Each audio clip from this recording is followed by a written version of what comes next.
बेहद दर्दनाक हादसा, एक साथ उठी 19 लोगों की अर्थी, एक चिता पर जली 17 लाशें। मरने वालों में एक ही परिवार के 11 लोग हैं, 3 माँ बेटियां भी शामिल। कुल 19 लोगों की जान गई और इन 19 में 18 तो महिलाएं ही हैं। कुछ तो ऐसे थे कि पीछे न कोई रोने वाला बचा, न अर्थी को कांधा देने वाला मिला। पूरे पूरे परिवार खत्म हो गए। ये गरीब आदमी बेचारे जैसे रोज एक साथ रहते थे, वैसे ही एक साथ भगवान के धाम को चले गए। देखिए, मृतकों के संस्कार के लिए चिता तैयार की जा रही है। उन 17 महिलाओं को एक ही चिता पर जलाया गया। इसी चिता पर अंतिम विदाई दी गई और सुहागिनों को लाल जोड़े में विदाई दी गई। बच्चे रोते रहे, बिलखते रहे, पतियों के आंसू बहते रहे। मंजर देखकर हर आंख नम थी और हर दिल में गम था।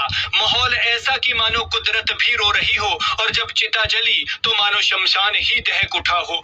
किसी की माँ गई, किसी की बेटी, किसी की बहन, तो किसी की माँ बहन बेटी सभी चले गए। इतना दर्दनाक हादसा कि पूरा शहर रोया। गाड़ी जहां गिरी वहां के हाल ऐसे कि देखेंगे तो रोंगटे खड़े हो जाएंगे। चीख पुकार से पहाड़ भी रो पड़ा और खून से धरती रंगीन थी। गाड़ी का बैलेंस बिगड़ा तो जंप करके ड्राइवर पहले ही भाग खड़ा हुआ।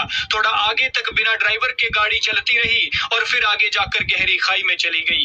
गाड़ी के पलटते ही लोग कूदने लगे, लेकिन महिलाएं नहीं कूद सकी और फिर जैसे ही वो खाई में गिरी तो सीधे भगवान को प्यारी हुई और कुछ बेचारियों के तो टुकड़े टुकड़े हो गए। खाई भी ज्यादा गहरी नहीं थी, सिर्फ 30 फीट थी, लेकिन उस पिकअप में लोग भेड़ बकरियों की तरह भरे हुए थे। गाड़ी में 36 लोग थे, 36 लोग यानी 3 दर्जन लोग। ओवरलोडिंग की भी हद थी और इनमें से आधे से ज्यादा की मौत हो गई है और जिनकी मौत हुई वो गाड़ी के पलटते ही उस गाड़ी के नीचे आ गए। देखिए, एक चिता पर 17 शव जलाए जा रहे हैं। 2 महिलाओं का अंतिम संस्कार उनके ससुराल में किया गया है। जब एक चिता पर 17 शव जले, 17 महिलाएं एक साथ एक चिता पर भगवान के धाम को रुखसत हुई तो मानो शमशान घाट ही दहक उठा। दरअसल ये दर्दनाक हादसा छत्तीसगढ़ के कवर्धा में हुआ है। यहाँ सोमवार को एक पिकअप गाड़ी दर्दनाक हादसे का शिकार होकर 30 फीट गहरी खाई में गिर गई। ये बेचारे रोज की तरह अपने काम पर जा रहे थे। सभी तेंदुपत्ता तोड़ने का काम करते थे, लेकिन इन्हें क्या पता था कि आज का दिन इनकी जिंदगी का आखिरी दिन होने वाला है।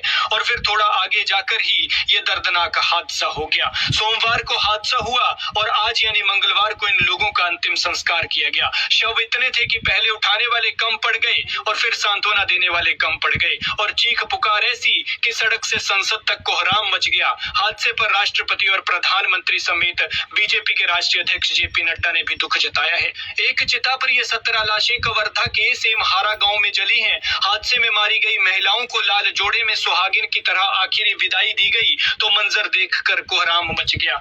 वहीं अंतिम संस्कार के समय मृतकों के बच्चों की चीख पुकार ने मौके पर मौजूद अधिकारियों की आंखें भी नम कर दी। कई बच्चों से मां का साया छिन गया तो कई भाइयों की कलाई की राखी चली गई और ड्राइवर की एक गलती के कारण एक झटके में 19 परिवारों की खुशियां छिन गई। सरकार की तरफ से मृतकों के परिजनों को 5-5 लाख रुपए मुआवजा देने का ऐलान किया गया है और घायलों को 50,000 रुपए की राहत राशि। एक ही परिवार के 11 मृतकों के एक परिजन ने बताया कि रोज तेंदुपत्ता तोड़ने के लिए जाते थे, लेकिन कभी बाइक पर जाते थे तो कभी 4 व्हीलर से जाते थे, लेकिन इस बार जो गाड़ी चला रहा था उसे ज्यादा अनुभव नहीं था और इस वजह से यह हादसा हुआ है। और एक लापरवाही की वजह से कई परिवारों की जिंदगियां तबाह हो गई। कई परिवारों पर यह लापरवाही भारी पड़ गई। पुलिस का कहना है कि बहापानी गांव के पास पिकअप के ब्रेक फेल हो गए। बैलेंस बिगड़ता देख ड्राइवर कूदकर फरार हो गया। ड्राइवर के कूदने के बाद पिकअप में सवार मजदूर भी कूदने लगे और आगे जाकर पिकअप 30 फीट गहरी खाई में गिरकर पलट गई, जिसके नीचे दबने से 19 लोगों की मौत हो गई। खैर, भगवान मृतकों की आत्मा को शांति दे और दुखी परिवारों को दुख